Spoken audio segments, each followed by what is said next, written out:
नमस्कार मित्रांनो, तुम्हा सगळ्यांचं अतुल सर इंग्लिश क्लास या युट्यूब चॅनलवर स्वागत. पहा, आजच्या सेशनमध्ये आपण रिलेटिव्ह ऍडवर्ब्स म्हणजेच संबंधदर्शक क्रियाविशेषणे याविषयी आपण शिकणार आहोत. पहा, त्यापूर्वी आपण ऍडवर्ब्स म्हणजे काय हे आधी समजून घेऊ.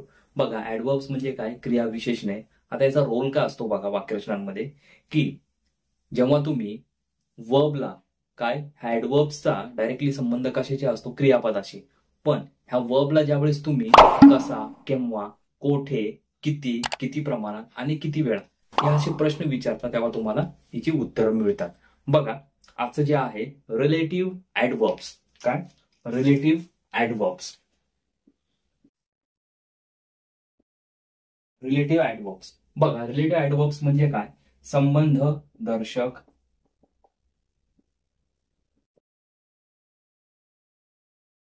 या विशेषणे. बरोबर, संबंधदर्शक क्रियाविशेषण. बघा, तसंच रिलेटिव्ह प्रोनाउन आहे म्हणजेच काय? संबंधदर्शक सर्वनामे. आणि जे आता आपण पाहत आहोत ते रिलेटिव्ह ऍडवर्ब्स म्हणजे संबंधदर्शक क्रियाविशेषणे. आता दोन्हींमध्ये फरक काय? बघा, ह्या दोन्हींमध्ये फरक काय लक्षात काय ठेवायचंय?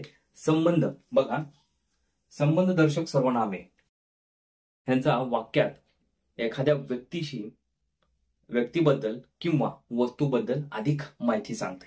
काय?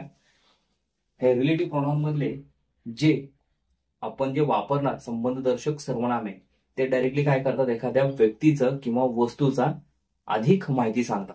त्यावेळेस काय समजायचं की ते तुमचं रिलेटिव्ह प्रोनाउन आहे. आणि रिलेटिव्ह ऍडवर्ब्स म्हणजे काय? की वेळ आणि स्थान हे दाखवण्यासाठी तुम्हाला रिलेटिव्ह ऍडवर्ब्सचा वापर होतो. म्हणजे काय करतात? रिलेटिव्ह ऍडवर्ब्स मध्ये स्थान आणि वेळेची अधिक माहिती सांगतात. बघा, तुम्हाला एक एक्झाम्पल देतो. दोन्हीचं तुम्हाला एक एक्झाम्पल देतो मी. या आहे रिलेटिव्ह प्रोनाउनचं. I want to meet my friend who works in this school. Okay, आता हेच एक्झाम्पल देतो कशाचं? रिलेटिव्ह ऍडवर्ब्सचं.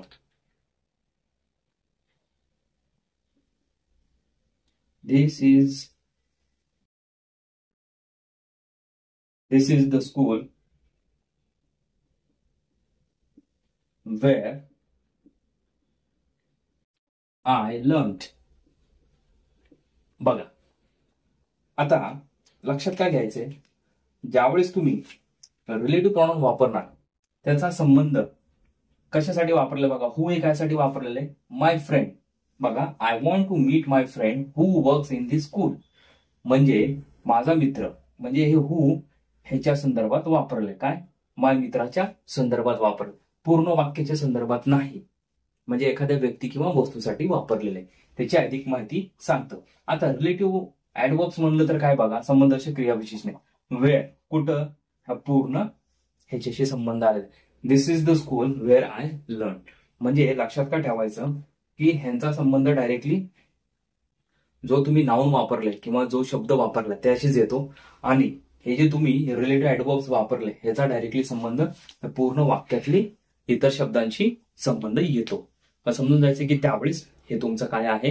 रिलेटिव्ह ऍडवर्ब्स आहे. आणि अशा वेळेस हे समजून जायचं की हे तुमचं रिलेटिव्ह प्रोनाउन आहे. बघा, आता रिलेटिव्ह ऍडवर्ब्स कोणते कोणते समजून घेऊ. जास्त नाहीत, खूप थोडेच आहेत, हातावर मोजण्या इतके. आणि त्याचं कन्फ्युजन करून घ्यायचं नाही. Very simple concept.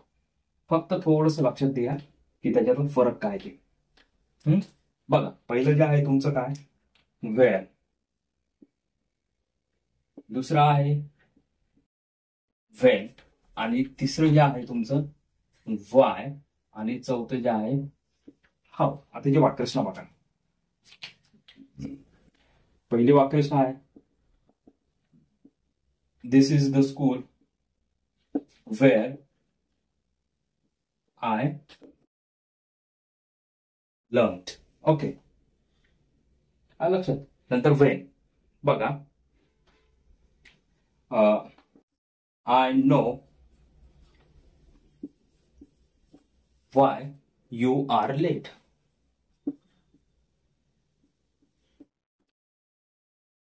ओके, त्यानंतरचे वाक्यरचना पहा.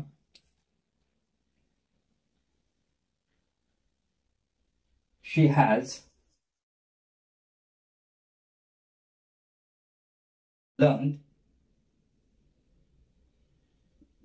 How to cook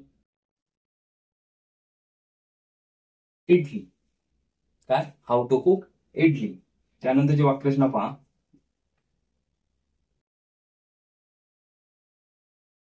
राहुल's mother knew when to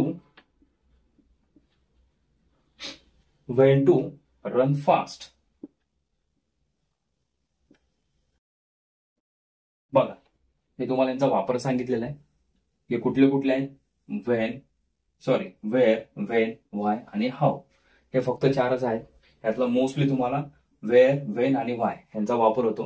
how कदाचित क्वचित होतो. बघा, खूप सोपा कन्सेप्ट होता की रिलेटिव्ह ऍडवर्ब आणि रिलेटिव्ह प्रॉनाउन दोन्हाला तुम्हाला मी फरक स्पष्ट केलेला आहे. बघा, काय डाऊट असेल तर कमेंट बॉक्समध्ये कमेंट करा आणि पुढील सेशनमध्ये यानंतरचा कुठला प्रकार असेल तो पाहून घेऊ. तोपर्यंत जय हिंद, जय महाराष्ट्र.